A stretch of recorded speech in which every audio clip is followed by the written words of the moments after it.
Status quo. You know, these podiums, they drive me crazy. This is obviously a symbol of the status quo. Why do we have these things? Is that because the teacher has to stand there with papers up on him? Well, is the teacher really teaching if he's standing there with papers up? Is he really an interactive teacher? Should he be, should the instructors look at this? This, if you will, broke the status quo of this, right? These four guys that invented this, sold it to Kinston, and I think they walked off with about 100 million each. And there's 4 buttons on this thing, and all it did is replace this, because all of this is up here. I don't need any of that.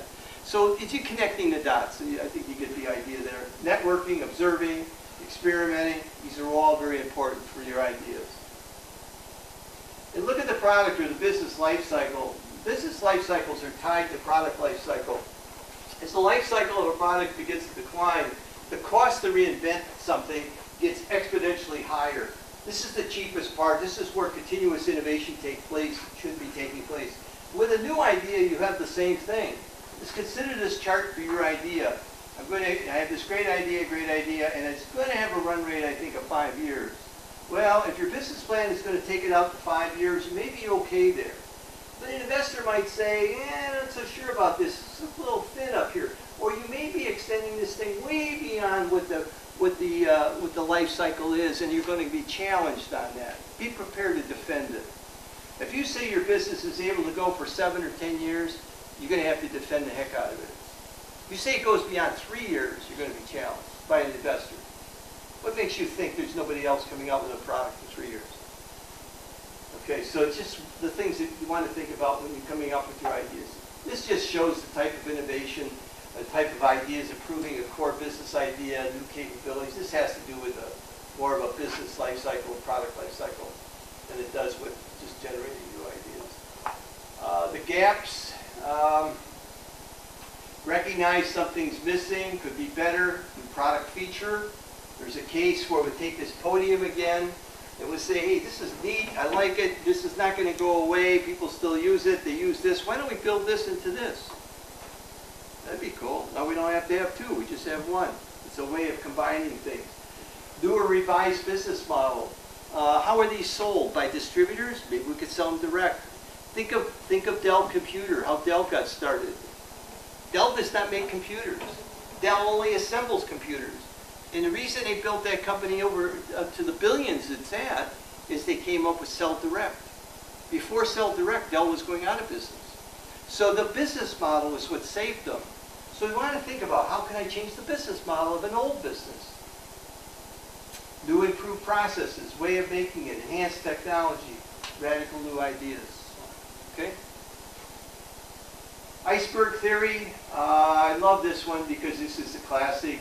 You had Napster, which I think just went chapter 11, somebody said. You have Napster, you had existing digital playback devices. Jobs looked at it, saw an opportunity way down here, and he called it iPod plus iTunes, which is digital devices. That's Napster over here, digital devices over there. And of course, the rest is history. And that's a business model. That was a business model, not a product, a business model. If he'd have brought out iPod without this, it wouldn't have gone anywhere. If he would have brought iTunes out with iPod, it wouldn't have gone anywhere.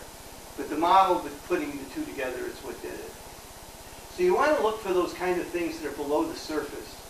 The kind of things that you can combine, the kind of things that will make you unique, and those will set you apart from other people. And that's usually down here gives you sustainability and growth. Up here is more temporary.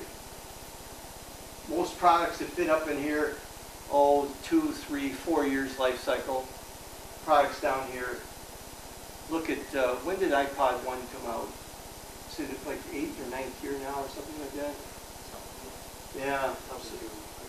Pardon me? They'll do it.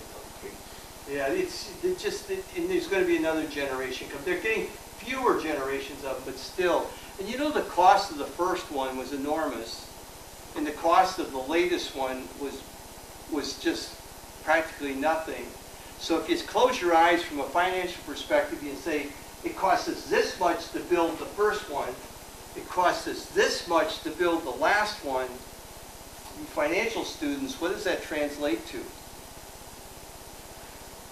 Big margins. Margin, exactly, margin. imagine the margin on every iPod that they build today compared to the first ones. And they made money on the first ones. But this is something about, it's how you want to start thinking about sustainability, product life cycling, all that sort of thing, life cycle management.